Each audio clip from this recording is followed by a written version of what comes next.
মানুষের স্বাধীনতা দুই প্রকার, একটি হচ্ছে মানসিক স্বাধীনতা আর আরেকটা হচ্ছে ভৌগোলিক স্বাধীনতা।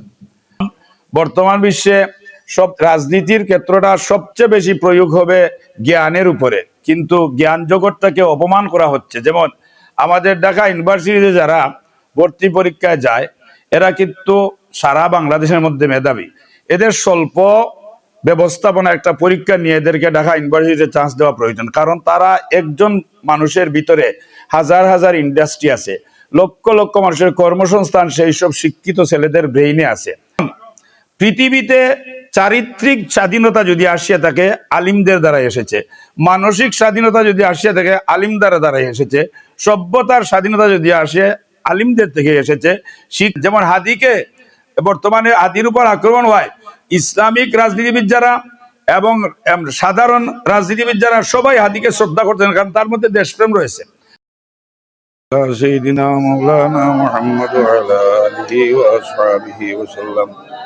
সাল্লাল্লাহু আলা সাইয়্যিদিনা মাওলানা মুহাম্মদ ওয়া আলা আলিহি ওয়া আসহাবিহি ওয়া সাল্লাম। আজকে 16 ডিসেম্বর 2025 সালের এই 16 ডিসেম্বর আমাদের জীবনে আর আসবে কিনা জানি না, সেজন্য আমরা আজকে একটি দোয়ার আয়োজন করেছি। সংক্ষিপ্ত আলোচনা দোয়ার অনুষ্ঠানের আগে আমি করতেছি। 16 ডিসেম্বর সাধারণত আমরা বিজয় দিবস পালন করে থাকি। এটা বিজয় হয়েছে ভৌগোলিক বিজয় এবং স্বাধীনতা অর্জনের বিজয়। মানুষের স্বাধীনতা দুই প্রকার, একটি হচ্ছে মানসিক স্বাধীনতা আর আরেকটা হচ্ছে ভৌগোলিক স্বাধীনতা। মানুষ যদি মানসিকভাবে অন্যায়, অবিচার, অত্যাচার এবং জুলুমের ব্যাপারে পরাধীন থাকে তাহলে মানুষ প্রকৃতপক্ষে পরাধীন। শুধু ভৌগোলিক স্বাধীনতার নাম স্বাধীনতা নয়, চারিত্রিক স্বাধীনতা, মানসিক স্বাধীনতা, চিন্তার স্বাধীনতা, বাকশক্তির স্বাধীনতা, সেটা হচ্ছে মানুষের মানবিক স্বাধীনতা। ভৌগোলিকটাও মানুষের মানবিক স্বাধীনতা। তো ভৌগোলিক স্বাধীনতার সাথে আমাদেরকে মাদ্রাসা ব্যবস্থাপনাকে এবং আলিম সমাজকে সর্বদাই এক শ্রেণীর মিডিয়া বিচ্ছিন্ন করে রাখেন। সে ব্যাপারে আমি বলতে চাই, বহুদিন যাবৎ আমি কিন্তু কোনো রাজনৈতিক পরিচিত ব্যক্তি নই এবং রাজনৈতিক বক্তব্য আমি দেই না। রাজনীতি করাটা কিন্তু ফরজ। সেটা হচ্ছে উমর রাদিয়াল্লাহু আনহু আল্লাহর হাবিবের কাছ থেকে যে রাজনীতি শিখেছিলেন সেই রাজনীতি, অর্থাৎ কখনো উটের পৃষ্ঠে, আবার কখনো খাদিমকে উটের পৃষ্ঠে বসায় উটের রশি ধরে টানা, এটা হচ্ছে ইসলামিক রাজনীতি। প্রজার সেবার জন্য কখনো আটার বস্তা পৃষ্ঠে নিয়ে প্রজার বাড়িতে যাওয়া, সেটা হচ্ছে ইসলামিক রাজনীতি। সেটা আল্লাহর হাবিব সিরাজাম মুনিরা হযরত সাহাবায়ে কেরামদেরকে শিখিয়েছিলেন। উমর রাদিয়াল্লাহু আনহু সেটার নেতৃত্ব দিয়েছেন।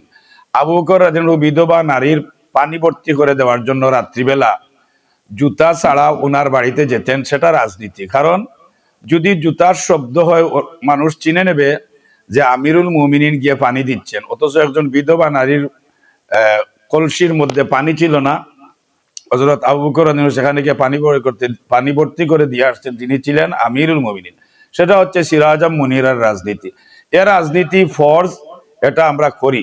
কিন্তু বর্তমান রাজনীতি হচ্ছে দুধে যেমন পানি মিক্স করে বিক্রি করা হয়, সেই ধরনের একটি পরিস্থিতি বর্তমান রাজনীতি। দেখা যায় দুধ, ভিতরে পানি, দুধের কোনো অস্তিত্ব নেই।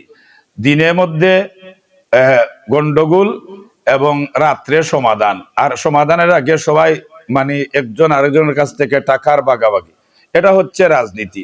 মানুষের ভৌগোলিক হস্তক্ষেপের জন্য নিজে অন্যকে অভাবের মধ্যে ফেলে নিজের প্রভাব সৃষ্টি করা, সেটা হচ্ছে বর্তমান রাজনীতি।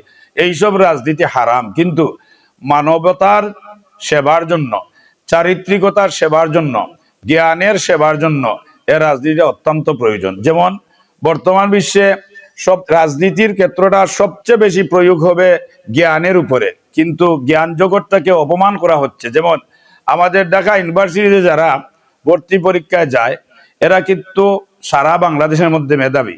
এদের স্বল্প ব্যবস্থাপনা একটা পরীক্ষা নিয়ে এদেরকে ঢাকা ইউনিভার্সিটিতে চান্স দেওয়া প্রয়োজন, কারণ তারা একজন মানুষের ভিতরে হাজার হাজার ইন্ডাস্ট্রি আছে, লক্ষ লক্ষ মানুষের কর্মসংস্থান সেই সব শিক্ষিত ছেলেদের ব্রেইনে আছে।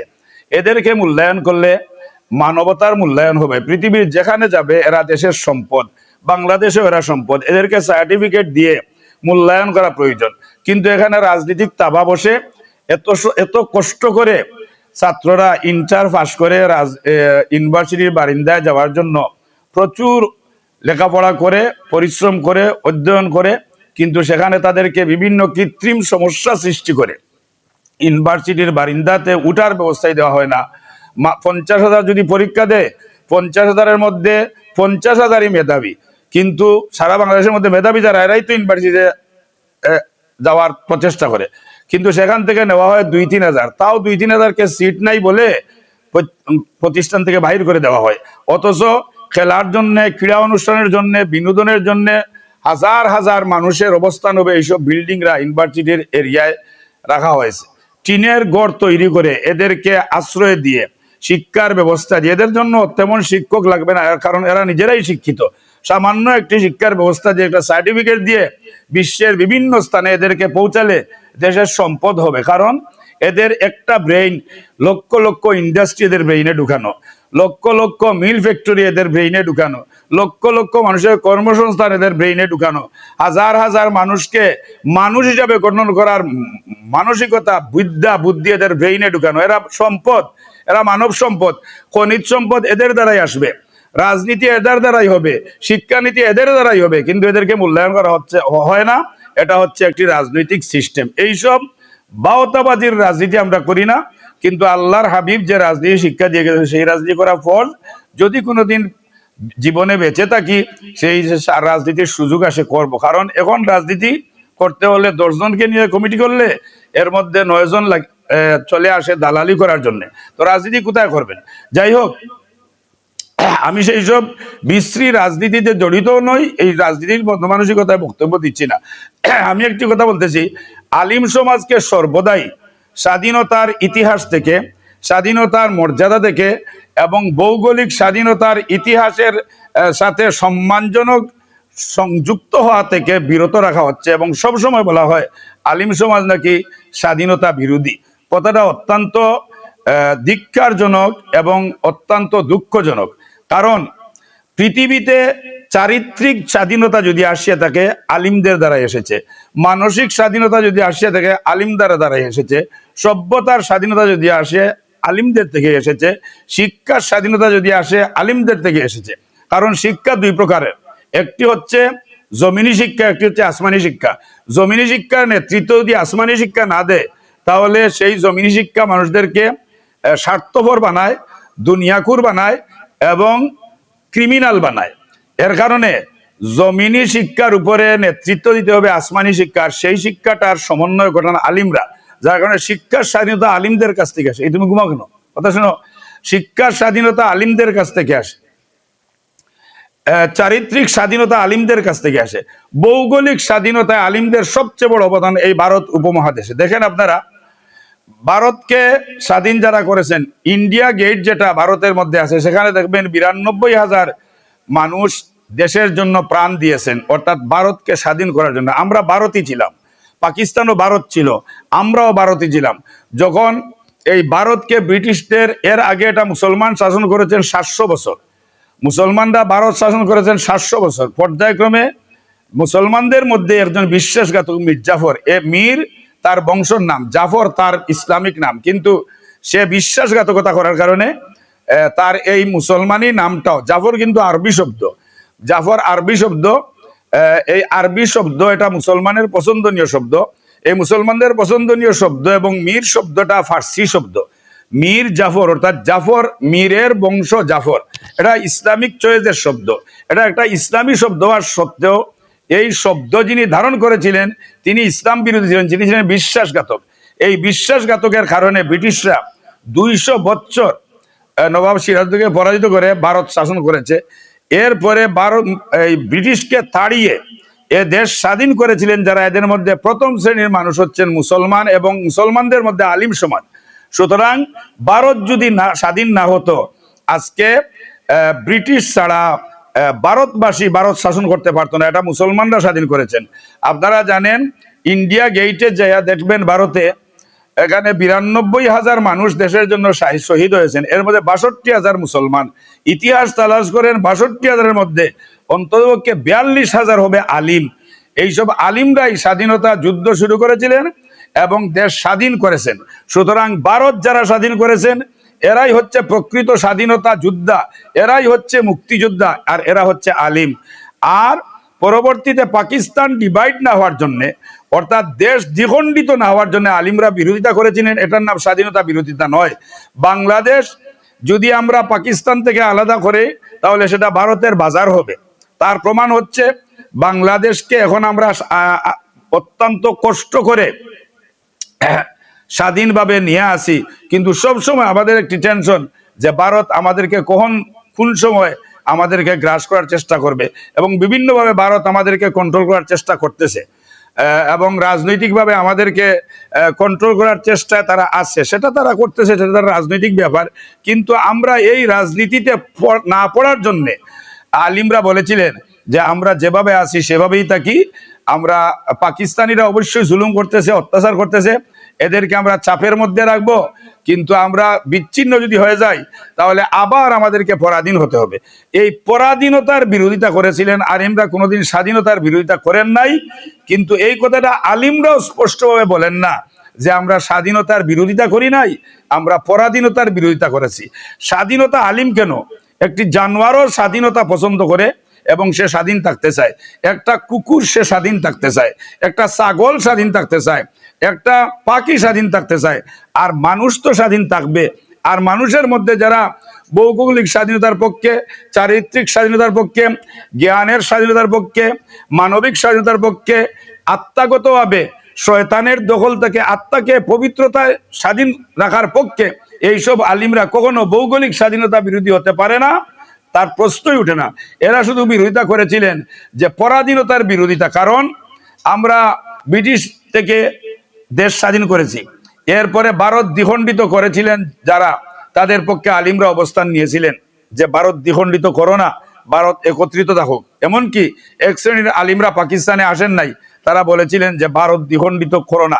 এটা তো স্বাধীনতার বিরোধিতা নয়, এটা দেশ দ্বিখণ্ডিত হওয়ার বিরোধিতা।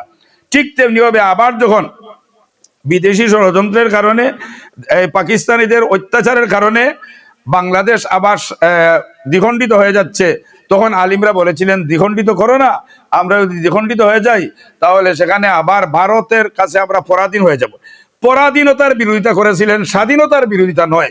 এটাকে সবাই কমন ভাবে বুঝতেছে, কিন্তু আলিমদেরকে ভৌগোলিক ভাবে হেস্তনেস্ত করে রাজনৈতিকভাবে পিছনে রাখার জন্যে, এবং আলিমরা যদি রাজনীতির মঞ্চে চলে যায় তাহলে তাদের দ্বারা দেশে ইসলামিক কালচার, মুসলমানি কালচার, কোরআন শরীফ হাদিস শরীফের বিধিবিধান জারি হয়ে যাবে, এটাকে ভয় করে আলিমদেরকে বিতর্কিত করা হয়েছে যে স্বাধীনতা বিরোধী। আমরা কখনো স্বাধীনতা বিরোধী নই, কোনো আলিম স্বাধীনতা বিরোধী নই। এটাকে আলিম সমাজ স্পষ্টভাবে বলা প্রয়োজন। এবং আলিম সমাজের একটি কথা জেনে রাখবেন, ইসলাম শুধু মুসলমানদের জন্য নয়, ইসলামের ধর্মীয় ব্যবস্থা যেটা, নমাজ ব্যবস্থা যেটা, এটা মুসলমানদের জন্য, কিন্তু সমাজ ব্যবস্থা যেটা, এটা মুসলমান ও মুসলমান সবার জন্য। বিদায় আপনাদের এই বক্তব্যটা স্পষ্ট করে বলা প্রয়োজন যে আমরা স্বাধীনতা বিরোধী নই, আমরা পরাধীনতা বিরোধিতা করেছিলাম। স্বাধীনতার পক্ষে যেহেতু একটি জানোয়ারও, আমরা স্বাধীনতা বিরোধী হতে পারি না। আর বাংলাদেশে আলিম সমাজদেরকে স্বাধীনতা বিরোধী বলে রাজনৈতিক ফায়দা লুটে আপনারা বিভ্রান্তি সৃষ্টি করবেন না। আল্লাহর ওয়াস্তে দেশটাকে সবাই সুন্দর করার চেষ্টা করেন। ভারতে মুসলমান আছেন, হিন্দু আছেন, ওনারা সবাই হিন্দু যারা তারাও দেশপ্রেমিক, মুসলিম যারা তারাও দেশপ্রেমিক, তারা তাদের দেশকে সুন্দর করতেছেন। আমাদের দেশে আলিম সমাজ যারা আছেন, আপনারা শুধু সামাজিকভাবে মুসলমানের নেতা নন, আপনারা মুসলমানেরও নেতা ও মুসলমানেরও নেতা।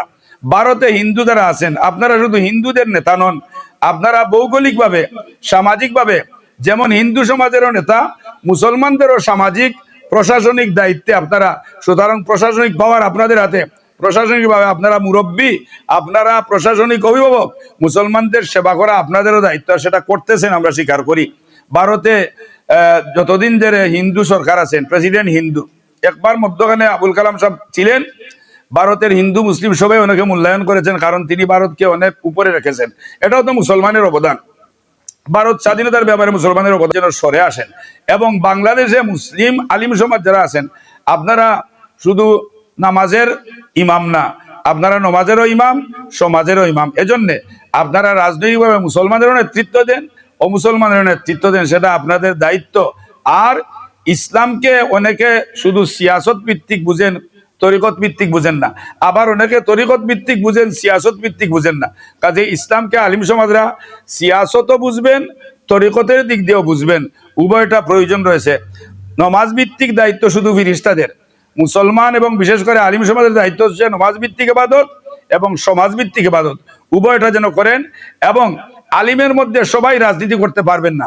যারা স্বরাষ্ট্রনীতি বুঝেন, পররাষ্ট্রনীতি বুঝেন, ইম্পোর্ট ট্রান্সপোর্ট বুঝেন, এই শ্রেণীর লোকেরা রাজনীতি করতে পারেন। মনে করেন আমি মক্তবের শিক্ষক, এখন আমাকে নিয়ে পররাষ্ট্রনীতি নিয়ে আমি স্টাডি করার কোনো সময়ও আমার নেই, করতে পারতেছিও না। সেখানে সেই বিষয়ে যারা বিজ্ঞ এদেরকে দিতে হবে। অর্থাৎ আলিমরা শুধু মৌলানা দেখে রাজনীতির ফিল্ডে নামাবেন না। যারা ইসলামের প্রতি শ্রদ্ধাশীল, আল্লাহ রসুল মানে দিলে তাকওয়া আছে, সেও কিন্তু আলিম। হয়তো সে মাদ্রাসায় লেখাপড়া করে নাই, কিন্তু সে আলিম এবং তার রাজনৈতিক দর্শনে সে অ্যাডভান্স, তাকে রাজনীতির সুযোগ দেন। এবং অন্যান্য দলেও যারা আছে রাজনীতিক বিজ্ঞ, এদের সাথে আপনারা কানেকশন রাখেন। কানেকশন রেখে সব দলের মধ্যে জ্ঞানী যারা আছে এদেরকে আলিম সমাজরা মূল্যায়ন করার চেষ্টা করেন, এদেরকে নিয়েই দেশ চালান। আর সবাই যে ভালো হয়ে যাবে এমন নয়, দুনিয়াটা কিন্তু জায়গাটা ভালো নয়, এই খারাপ জায়গার মধ্যে আমাদেরকে ভালো থাকতে হবে। ঠিক তেমনি হবে দুনিয়া যেহেতু গুরুর, এটা নূর নয়, এখানের মধ্যে কালো জিনিস আছে। দুনিয়ার বৈশিষ্ট্যটাই কালো, দুনিয়ার বৈশিষ্ট্যটাই নকল। দুনিয়ার শব্দের অর্থই হচ্ছে গুরুর, আর গুরুরের ব্যাখ্যা আলিমরা জানেন দুনিয়া কি জিনিস। অর্থাৎ সংক্ষেপে হচ্ছে আপনি কাটার মধ্যে থাকবেন, কিন্তু কাটা আপনার গায়ে যুক্ত হবে না, সেই কাটা যুক্ত প্লেসের নাম হচ্ছে দুনিয়া। এখানে দুনিয়া কুজার এরা তো বিশ্রী থাকবেই। সুতরাং সবাইকে ভালো করার চেষ্টা করবেন না, আর সবাই ম্যান্ডেট দেবেও না। এই সব দলের মধ্যে আবার ভালো মানুষ আছেন, সবাই ভালো না। এদের সবাইকে নিয়ে আলিম সমাজ একটি রাজনৈতিক চিন্তা করেন, আমাদের অনুরোধ। আমি আগেই বলেছি আমি রাজনৈতিক কোনো পরিচিত ব্যক্তি নই, এটা রাজনৈতিকভাবে বক্তব্য রয়েছে না। আমাদের দেশ ভয়ঙ্কর বিপদের দিকে, আপনারা দেশকে উন্নয়নের দিকে নেন। চারিত্রিক স্বাধীনতা, আবিষ্কারের স্বাধীনতা, সংস্কারের স্বাধীনতা, শিক্ষার স্বাধীনতা, এইসব করেন। মুসলমানদেরও সেবা করেন ও মুসলমানের সেবা করেন। প্রতিবেশী রাষ্ট্রগুলো আপনাদেরকে শ্রদ্ধা করবে। যেমন আফগানিস্তানে ও মুসলমানরাও আছে, এরা কিন্তু সবার সেবা করতেছে। ভারতও এদেরকে শ্রদ্ধা করতেছে, পাকিস্তানও শ্রদ্ধা করতেছে, আমেরিকাও এদেরকে এখন মূল্যায়ন করতেছে। কারণ তাদের মধ্যে নামাজ ভিত্তিক সমাজ ভিত্তিক উভয় দায়িত্ব আছে। বাংলাদেশের উলামায়ে কেরাম যারা, আপনারা নমাজ ভিত্তিক সমাজ ভিত্তিক উভয় দায়িত্ব পালন করেন, রাজনৈতিকভাবে সবাই আপনাদেরকে রেসপেক্ট করবে। এবং আপনারা যদি বিজ্ঞ যারা, এরা রাজনৈতিক প্ল্যাটফর্মে অগ্রসর হতে পারেন। যেমন হাদিকে বর্তমানে হাদির উপর আক্রমণ হয়, ইসলামিক রাজনীতিবিদ যারা এবং সাধারণ রাজনীতিবিদ যারা সবাই হাদিকে শ্রদ্ধা করতেন, কারণ তার মধ্যে দেশপ্রেম রয়েছে। সেও তো আলিম না। এখন যদি হাদি আলিম হয় তবে এবং ইসলামিক এবং ইনসানিক উভয় দিক দিয়ে সে মহব্বত দেখাতে পারে, তার প্রতি আরো সমর্থন বাড়বে। তো আপনারা আলিম সমাজ যারা, আপনারা যদি নামাজ ভিত্তিক সমাজ ভিত্তিক উভয় দিক দিয়ে দেশটাকে সুন্দর রাজনীতির দিকে নিয়ে যান, সেবা ভিত্তিক সার্ভেন্টি সিস্টেমে, গভর্নমেন্টি সিস্টেমে নয়। অর্থাৎ আল্লাহর হাবিব সিরাজা মুনিরা বাদশাহিয়তকে রাজনীতির উপরে রাখেন নাই, হেদায়তকে রাজনীতির উপরে রেখেছেন, বাদশাহিয়তকে নিচে রেখেছেন।